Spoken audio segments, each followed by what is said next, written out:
This weekend, it was our turn to host a party, which we do about once every 6 weeks. Our group consists of 6 people, 3 couples who typically gather at one of our homes. The attendees are Anna's friend Sally and her husband Carl, our neighbor Jackie, and her current husband Trent. Occasionally others join us, but this core group remains constant. We're all in our 20s, and none of us have kids. This is either by choice or circumstance. Sally and Carl have opted not to have children, while Trent has 2 kids from his previous marriage who live with his ex-wife. He's actively seeking custody of them. Our parties usually involve food, drinks, and a themed activity. Sometimes it's a simple game of cards, watching sports on TV, or if we're at Trent's place, we'll swim in his pool, weather permitting. The girls, especially Sally and Anna, take charge of organizing these gatherings, coordinating through phone calls to ensure everyone can attend on a particular date. Anna enjoys chatting and gossiping on the phone, and she's quite adept at organizing events. Anna is a voluptuous woman with wavy light brown hair. She enjoys flirting a bit, which can occasionally drive me up the wall. While she thrives on attention, she's always remained faithful to our relationship. I hail from the coastal town of Oregon where my family still resides. After graduating from a state university with a degree in finance, I became a certified financial planner. Though somewhat introverted, I found joy in studying money markets, statistics, and economic history. My father's reputable insurance business in our city lent me credibility in the financial world. I was actually named after my father, Joseph Washburn, and go by JT. Initially, I rented office space in his building. I diligently set up meetings with clients, explaining my conservative yet growth-oriented investment approach. While affiliated with a national firm, I also conducted independent research, which I found fulfilling. My first year as a financial planner was moderately successful. Clients saw solid returns, often outperforming the market. Sharing office space with my father allowed me to inherit some of his long-term clients, whom I prioritized getting to know personally. However, by my second year, it became evident that our city lacked the necessary business opportunities to sustain my financial goals. As a student of economics, I realized I needed to expand beyond our city's limits. The weather cooperated for our latest party, so we opted to dine outside on our spacious terrace equipped with a barbecue and open kitchen. When I asked Anna about tonight's theme, she suggested we play a lively and entertaining game, sparking a bit of friendly competition to ensure maximum enjoyment. Personally, I was content with the company, indulging in food, drinks, and perhaps an extra glass or 2 of wine. "What game? Don't sweat it, JT. I'll take care of it. You just focus on getting the barbecue ready." That was fine by me. I started mulling over the groups scheduled to gather that evening. First up were Sally and Carl. Sally and Anna had been pals since middle school. Sally, a tad plump but well-proportioned, sported ample assets. I'd rate them at 38. She had a penchant for flaunting them in low-cut tops, a habit I sometimes had to veto in Anna's wardrobe choices. Carl, a diesel mechanic at a large city shop, was a good-natured guy. Despite Sally's flirtatious antics, he remained unfazed. A big fellow, probably around 6'3" or so, Carl was all right, though I doubt we'd be pals if not for Anna and Sally's connection. Then there were Jackie and Trent, our neighbors. How we got so close, I couldn't recall. Jackie had a plain face but an exceptional figure, more lean than Anna's voluptuousness with a natural thinness. She was sharp, and oddly enough, I found we shared the most common ground in the group. Trent was a golfer, slim, standing at approximately 5'9". There was a certain cockiness about him that initially rubbed me the wrong way, but I learned to tolerate it. Trust was another matter, though. Still, he added a spark of wit and liveliness to our gatherings. Just then, the doorbell rang, signaling the arrival of guests. Meanwhile, I made plans to relocate my financial planning practice to the city. Joining a firm there, I'd still maintain my practice back in our coastal town, just a 2-hour drive away. The idea was to spend a week each month there, staying with my folks while meeting with clients. So far, the transition had been smooth. I shared an apartment in the trendy Maples neighborhood near downtown with Julian Lee, an old college buddy who worked as an IT specialist for a major bank. The neighborhood boasted walkable access to my office and an array of dining, drinking, and shopping options. It was a vibrant, youthful enclave. It was at one of the local bars where I first encountered Anna, who worked at Lucas, a chic eatery and watering hole nearby. To me, she exuded a Playboy bunny vibe, sensual and stunning. Always dressed to accentuate her curves and cleavage, she tended bar with effortless allure. Our conversation flowed, with Anna showing a keen interest in my life, career, and aspirations. A bit surprising given my mundane role as a financial planner. In high school, I dated Gail Benson, a lovely, smart girl. We attempted to keep the flame alive through college, but eventually called it quits. Though I had a few flings during those years, a steady girlfriend eluded me. On the night we met, I almost mustered the courage to ask Anna out, sensing a mutual interest. Yet, I hesitated, fearing rejection and the awkward aftermath. "Man, she's smoking," Julian remarked. "You into her? You ought to ask her out." "You think so? Better act fast before someone beats you to it." The following evening, I ventured to Lucas Solo and arranged a date with Anna for Sunday night. And so it began. I was a bit nervous. Never had I been with such a stunning woman, yet she showed clear interest in me. It didn't take long before she signaled her interest unmistakably. Love-making. With Anna, it was unlike anything I'd ever known. Despite having had other carnal partners, including my high school sweetheart Gail, I was a mere novice compared to her expertise. We explored every avenue, her guidance proving invaluable. Anna's physique was exquisite. Pert bosom, shapely behind, neither too slender nor overly curvaceous. Soft, alluring, undeniably feminine. Sometimes I pondered her proficiency, her vast experience evident. Yet delving into our carnal histories seemed fraught with discomfort. Any apprehension I harbored paled in comparison to the sheer ecstasy she provided. We lounged on our back porch, having finished dinner and sipping on 2 glasses of wine each. I might have indulged in a 3rd glass of red, engaged in a lengthy conversation with Carl about his aspirations for a managerial role at the diesel shop where he toiled. He pondered attending the owner's church, a devout man, to curry favor. Advising against insincerity, I encouraged him to weigh his options carefully. As we idly chatted, Sally inquired, "So, Anna, what's the plan for tonight?" "All right," Anna began. "Keep an open mind. This is just for kicks. We're playing truth or dare." Internally, I groaned. Yet Carl, Sally, and Trent erupted in applause, signaling their approval. Anna flashed a smile my way before turning her attention back to Sally. Grinning, Carl and Trent joined in, while Jackie, with a faint smile, seemed less enthused. The game kicked off innocuously enough, laced with subtle carnal undertones. Nothing too scandalous. "Who's your celebrity crush? What age did you lose your chastity?" And so on. Then it was Trent's turn to pose a challenge. He singled out Anna, who opted for a dare. "Anna, how about ditching either your shorts or your top?" "Wait a sec," I interjected. "Is this all right? I mean, are you wearing anything under there?" Anna reassured, "It's cool. I've got underwear on. It's like a swimsuit." Anna thrived on attention, her behavior occasionally teetering on the edge. While I appreciated her self-assured sensuality as something uniquely mine, I had no desire for others to encroach upon our closeness. Without hesitation, she shed her top, revealing a lacy white bra that left little to the imagination. Her mammary glands peeked through the sheer fabric, her bosom swaying gently. Standing proudly, Anna basked in the admiration of Trent and Carl, with Sally's giggles punctuating the scene. "You go, girl," Anna reveled in the spotlight. Though inwardly perturbed, I kept my thoughts to myself. Everything proceeded smoothly until Sally dared to reveal her entirely unclothed bosom. In contrast to my reaction, her husband Carl cheered her on. She exposed them, and they were certainly sizable. Not my preference, but sizable. Laughter erupted all around except from Jackie and myself. I suggested, "One more round, then let's call it quits on this game." There were a few laughs and objections, but I worried we might be pushing boundaries. It was Anna's turn, and she picked Trent. "All right, give it a shot," Trent challenged. "Show your package in your pants for 10 seconds, Anna dared. "Don't you dare," Jackie retorted.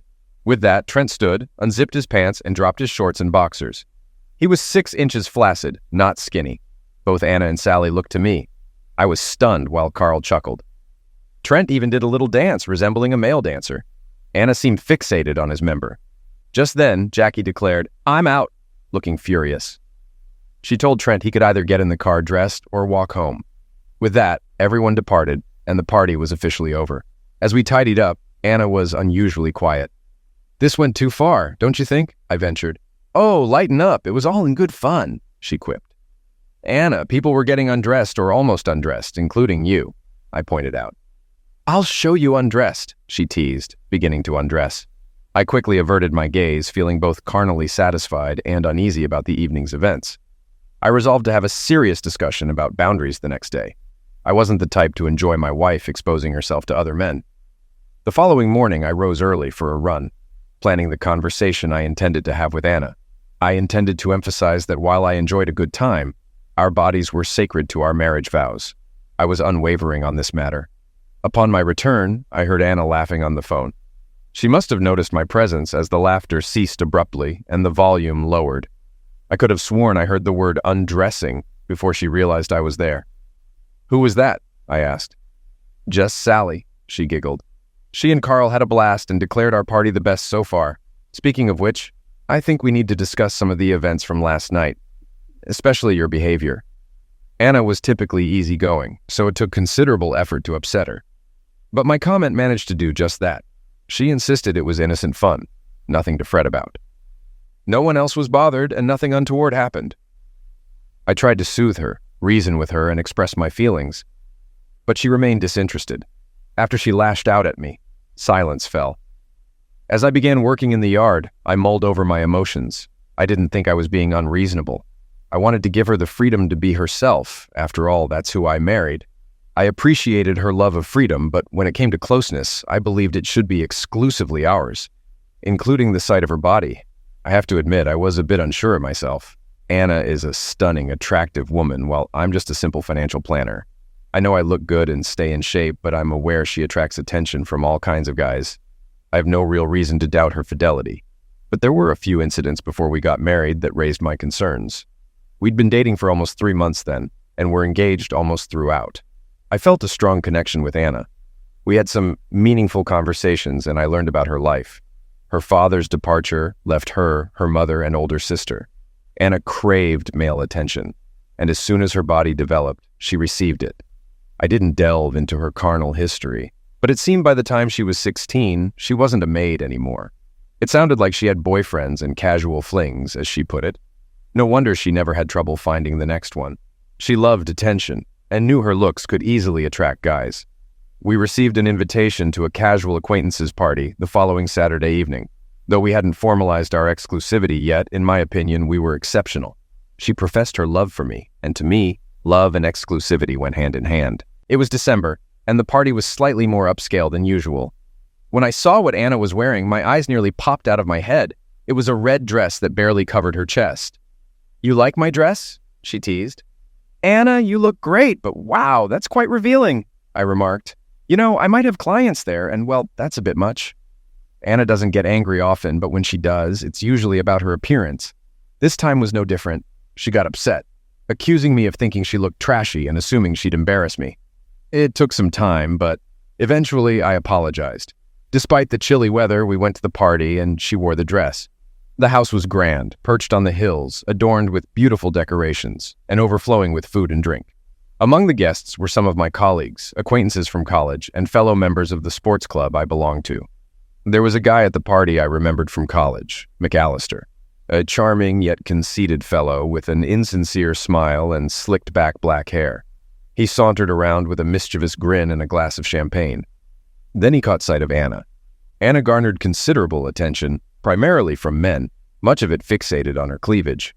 Despite this, she was attentive to me, and suddenly I found myself becoming popular among colleagues and casual acquaintances. At one point, I stepped away to grab a drink, and upon returning, I found McAllister engrossed in conversation with Anna, seemingly oblivious to my presence. She reveled in the attention, particularly from this charming fellow who hung on her every word.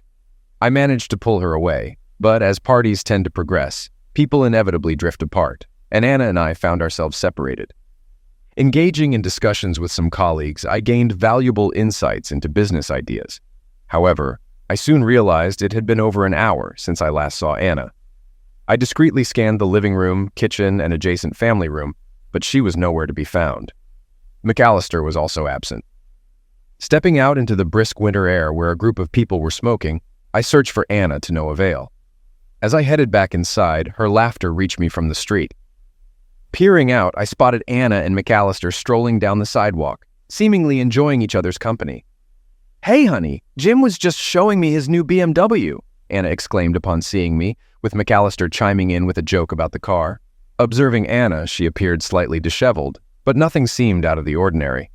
Concealing my inner turmoil with a forced smile, I announced I was leaving and offered her a ride home.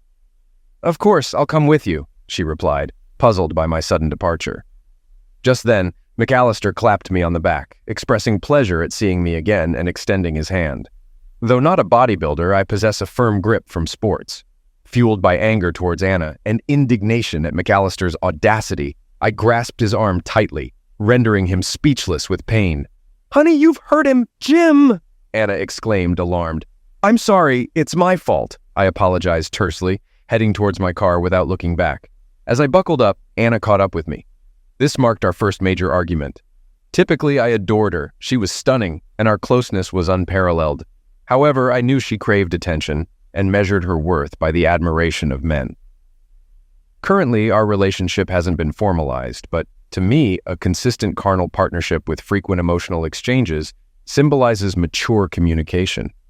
Yet we've never explicitly discussed it. Dropping her off, I declined her invitation to stay over, citing the events of the night as my reason. "Nothing happened with Jim. We were just having fun," she assured me. "Well, that's enough excitement for me tonight. See you later," I responded, driving off. She reached out through calls and messages, but I chose to disregard them. Life carried on as I delved into my work for the week. The following week, I opted to depart on Saturday morning instead of my usual Sunday evening routine. Excitedly, I phoned my mom, who was thrilled at the prospect of my weekend visit. Back in my hometown, I had a fulfilling week with productive client meetings that furthered my success in both my coastal and city businesses. Making strides toward my financial goals, I garnered attention within my organization. A week ago, I would have affirmed that my personal life was on the right track. Now, however, I couldn't make the same assertion. Despite her persistent attempts to reach out, my responses remained minimal. Inquiring about my return, I provided a date. On Friday evening, just before reaching my house, the doorbell interrupted my thoughts. Opening the door, I was met by Anna, clad in a raincoat bearing a wrapped gift. "This is for you," she declared, handing me the package. Inside was an old-fashioned skeleton key. "You have the key to my heart," she declared. I gazed at her with conflicting emotions. With that, she unveiled herself, resembling a figure from my teenage fantasies. Any resolve I held crumbled in a wave of desire. I questioned her about the events at the party with McAllister. "I know I shouldn't have gone out with Jim, but he was so sweet. So what happened?" she explained. "Nothing. He tried to flirt a bit, but I've handled guys like that since I was 15. We conversed, and I admitted my feelings of jealousy. I expressed that if she wasn't ready to commit, I would be disappointed but understanding. I'm not one to play games. I'm either in a serious relationship or not, I asserted. She assured me of her commitment and professed her love, initiating closeness that overwhelmed me. As I mentioned, Anna holds no grudges. The following week's truth or dare party proceeded as usual, with her embodying the same alluring and affectionate demeanor that drew me to her. I observed closely, noticing her increased attentiveness to me and decreased interaction with Sally, at least in my presence. One Saturday, while working in my yard, Trent passed by, an occurrence not out of the ordinary. He and Jackie lived nearby. We engaged in a lengthy conversation about lawns and gardening. Despite our limited rapport, our discussion delved into his personal struggles with custody battles and his deep affection for his children. This vulnerability softened my perception of him. Perhaps I misjudged Trent. He might be a decent guy after all. Out of the blue, he inquired about Anna's whereabouts. After a rather intense discussion about his family, he shifted gears and asked about Anna. I informed him she was out shopping, swiftly steering the conversation back to his custody issues. About 15 minutes later, Anna emerged in a skimpy bikini, darting behind a screen at the far end of the backyard to greet Trent. She adores sunbathing in minimalist attire. However, we have a prying retired neighbor named Henry Anderson. Anderson is a reliable fellow who watches over our house when we're away and keeps tabs on neighborhood activities. In short, he's trustworthy, but a tad inquisitive. Since he's also my client, I erected the screen for privacy. Meanwhile, Trent made every effort to catch a glimpse of Anna. I escorted him to the gate, concluding our conversation. As he exited, he jokingly called out, "Need any help with the suntan lotion, Anna?" And that was it. This incident reminded me of another occurrence. Following the incident with McAllister, things improved significantly. In fact, everything was going splendidly. I occasionally reminisced about that event, but there was no need to dwell on it. Our relationship transitioned to a new phase afterward. I suppose I partly rationalized Anna's behavior by considering that we hadn't formalized our commitment to each other at the time, at least not publicly. Now, however, we were deeply committed. Anna was affectionate, caring, and incredibly enjoyable to be around. Did we engage in deep conversations like I had with previous girlfriends? Honestly, probably not. But we had a blast together, and carnally, she was up for anything. Plus, she was stunning. I felt proud to have her by my side in public. She began broaching gentle inquiries about our future and our long-term trajectory, prompting me to contemplate the same. To put it in perspective, I always envisioned myself driving a Camry, and suddenly, I found myself behind the wheel of a Porsche. It sparked an internal tug of war. Part of me questioned whether she was the ideal match for me. Was all this enjoyment just temporary? Yet the other part argued, "Are you out of your mind? Every man dreams of marrying a goddess. What's your hang-up?" Ultimately, the clinching argument was, if I were to end things with Anna, could any other woman physically or carnally compare to her? Thus far, no one has even come close in my life. Plus, I adored her bosom. They were simply spectacular. I proposed to her, and along with the ring, I surprised her with tickets to a Caribbean getaway. Anna was overjoyed. She adored the ring, and the trip was just a few weeks away. Anna phoned her mom in California to share the news, and she also had a lengthy chat with Sally. I reached out to my parents and informed them, and while they seemed pleased for me, there was a hint of hesitation. "Are you sure about this?" Dad questioned. "Absolutely. Any reason for doubt?" I countered. "Well, this is a significant step. Anna is a wonderful girl. I'm very happy for you," he responded. I expressed gratitude, but later pondered if there was a subtle reservation in his enthusiasm. The resort was spectacular. It boasted a swimming pool, numerous on-site bars and restaurants, and a private beach complete with sun loungers and umbrellas. Additionally, there was a beach sports hut offering kayak rentals, jet skis, and other water activities. Upon arrival, we changed into our swimsuits for a stroll along the beach. Anna had 3 types of bikinis: hot, snug, and micro. I teased that the micro was reserved for me. "We'll see," she giggled. We grabbed drinks from the beach bar and ambled along the beautiful crescent of white sand lining the crystal-clear blue water. Anna sported a hot bikini with a sheer white wrap that left little to the imagination. As men and women cast admiring glances her way, I felt proud to be by her side. Afterward, we enjoyed a casual dinner at the pool bar. Following 2 more potent rum drinks, we retired to our room. From our balcony, we watched the sunset, slightly intoxicated. She leaned against the railing, and I approached from behind, caressing her shoulders. My hands found their way to her exquisite bosom. She moaned with desire. The darkness provided minimal cover, but we didn't seem to mind. As she reached climax, I soon followed suit, and our performance was met with applause from somewhere in the vicinity. The resort staff were incredibly attentive, always ready to provide towels, offer directions, or check if we needed anything to eat or drink. Then there were the beach boys, young men in their early 20s who tended to the sun loungers on the beach. Likely reliant on tips, they catered mainly to women over 40 who enjoyed the attention of younger individuals. They fetched drinks, towels, adjusted chairs or umbrellas, and, upon request, applied sunscreen. Naturally, they were drawn to Anna in her skimpy bikinis, making her look incredibly alluring. One of the beach boys' crews was often seen lingering nearby. He possessed smooth, sun-kissed skin, a slim physique, and a bright smile with dazzling white teeth.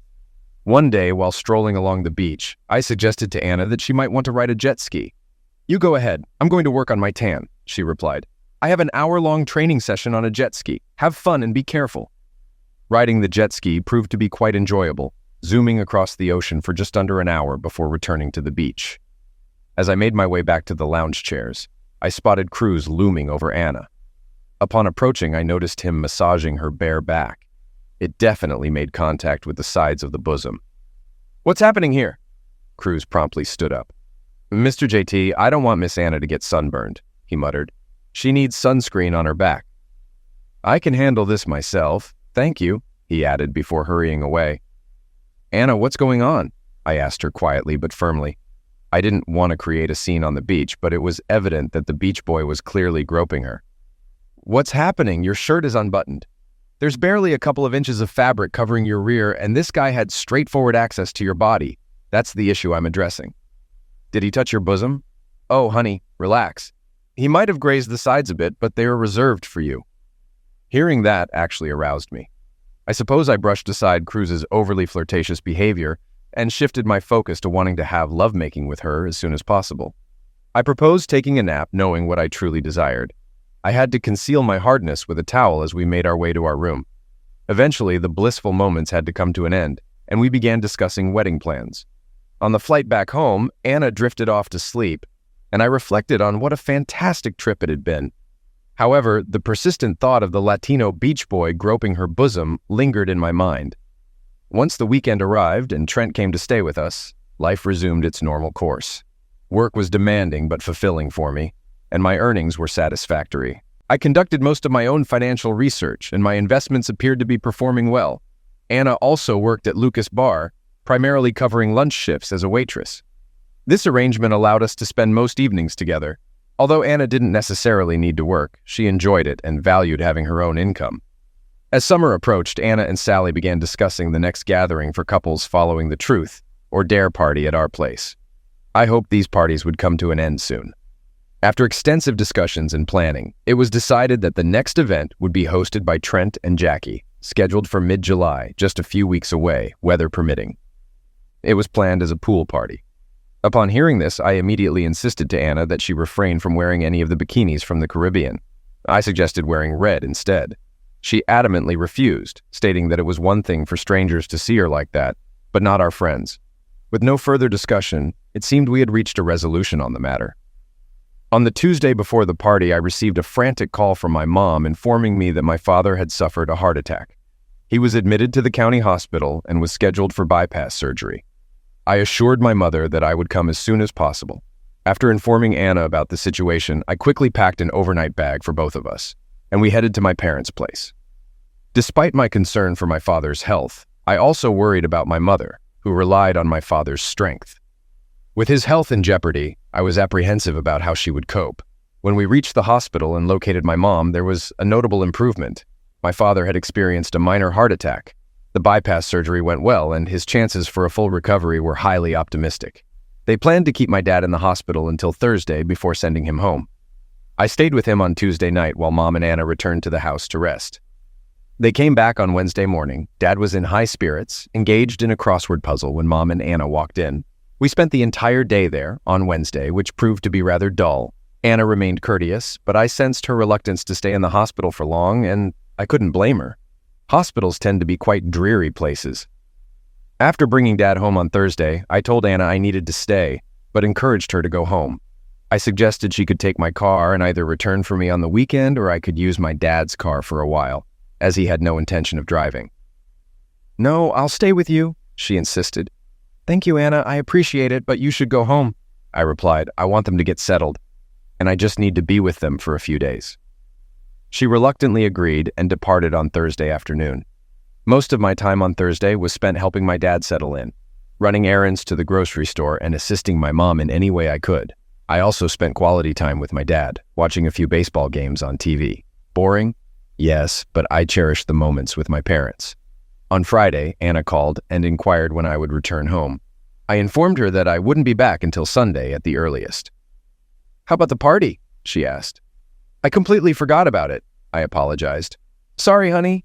I need to be here with my parents. Are you planning to go?" "I don't know," she replied. "Sally wants me to go, and I think Jackie's sister and her boyfriend will be there too." Despite my reservations about Trent, knowing there would be newcomers in the group eased my concerns about things escalating like they did at the last party. "Okay, let me know what you decide to do. I'll call you tomorrow." By Saturday, my father seemed a bit down. I suspected he had overexerted himself on Friday and was fatigued. I stayed by his side, and when he dozed off, I tended to some household tasks to assist my mom. She insisted I take a break and join her for dinner. By then, Dad was already asleep.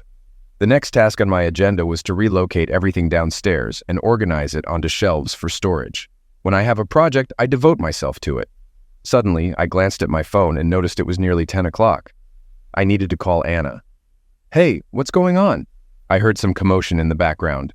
"Oh, hi, honey. I'm at Trent and Jackie's. We're having a good time. Dad is doing well."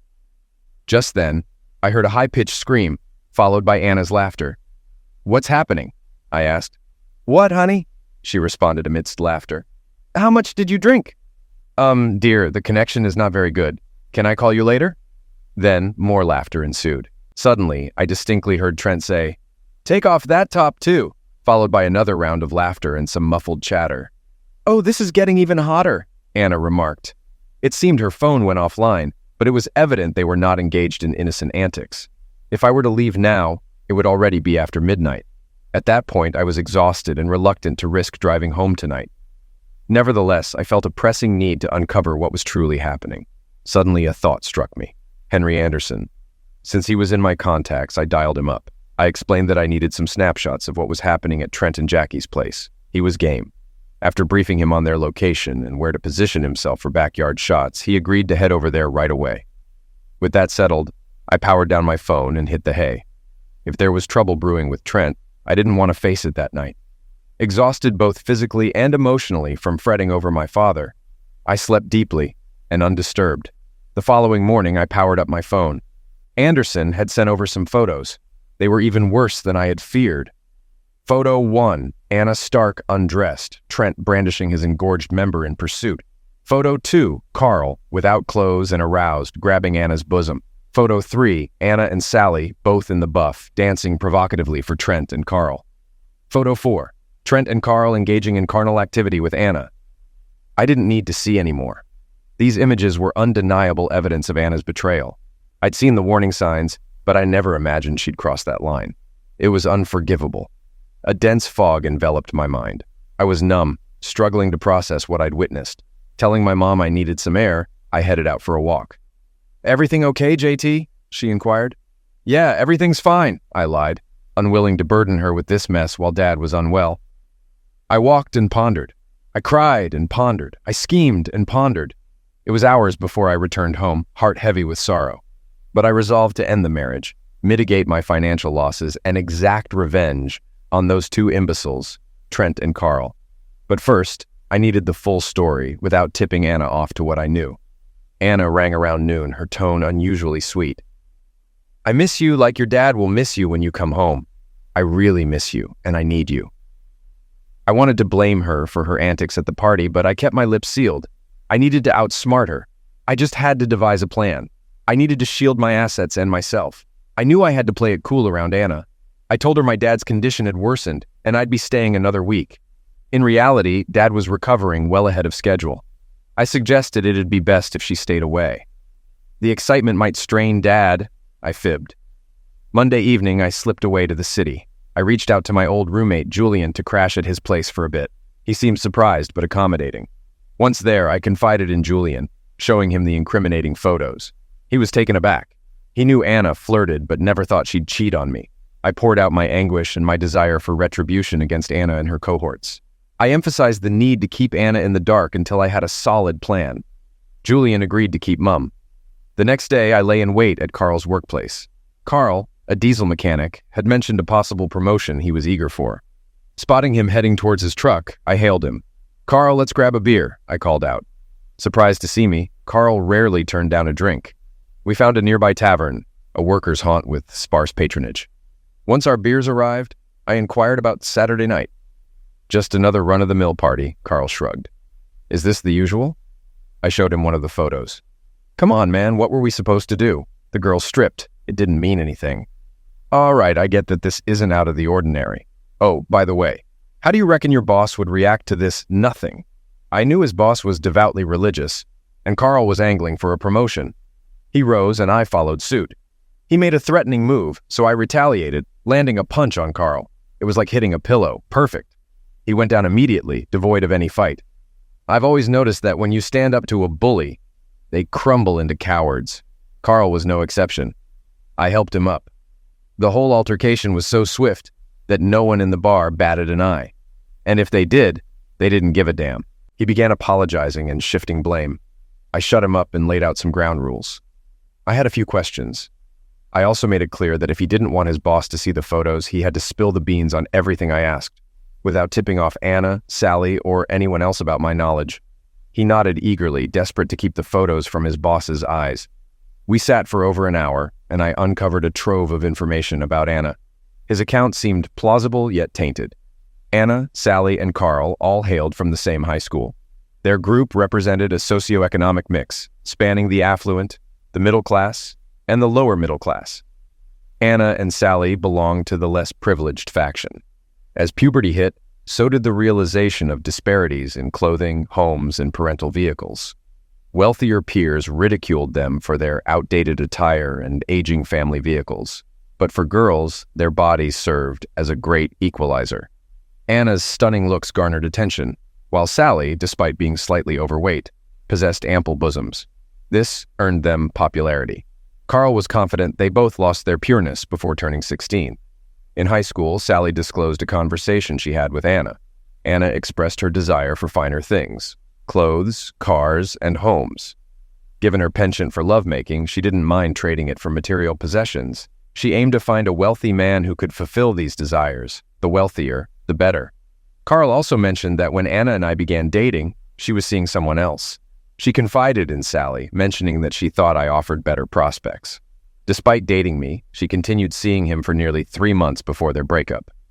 So, she was with both of us for 3 months? Damn, I exclaimed.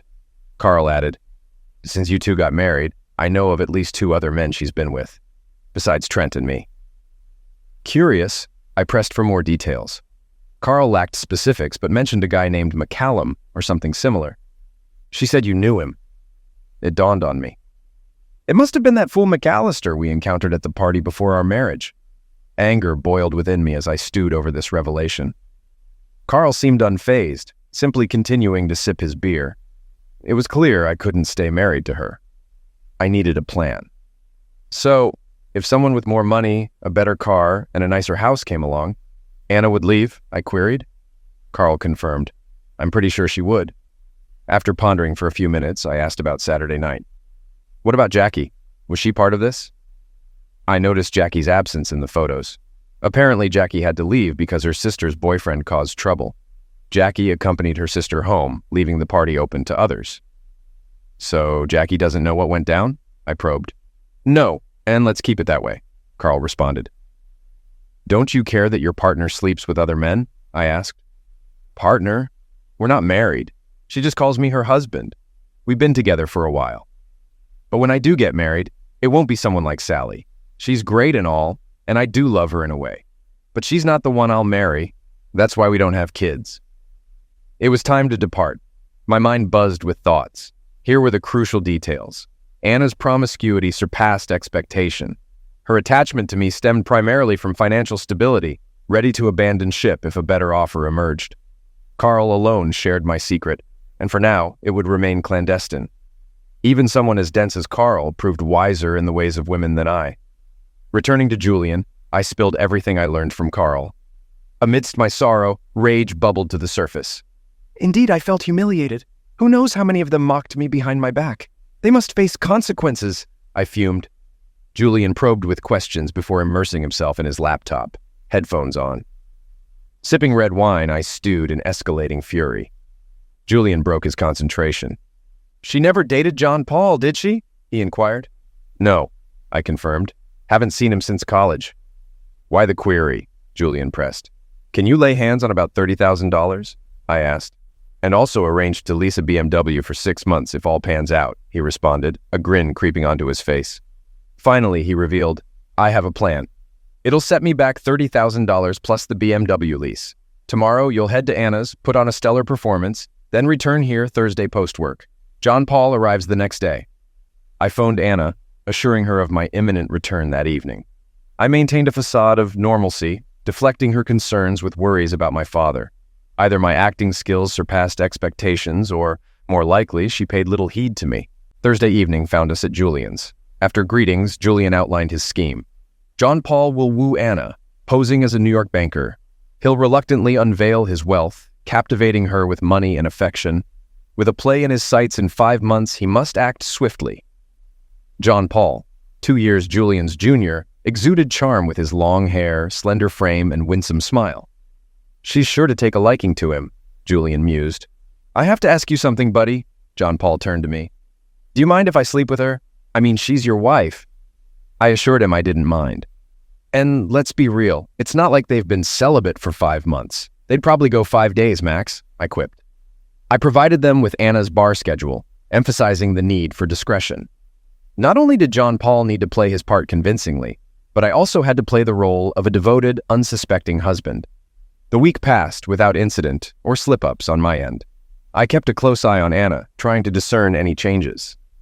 Yes, we had lovemaking, I mused to myself. Lovemaking with Anna was routine, more like a physical competition than a slow romantic act.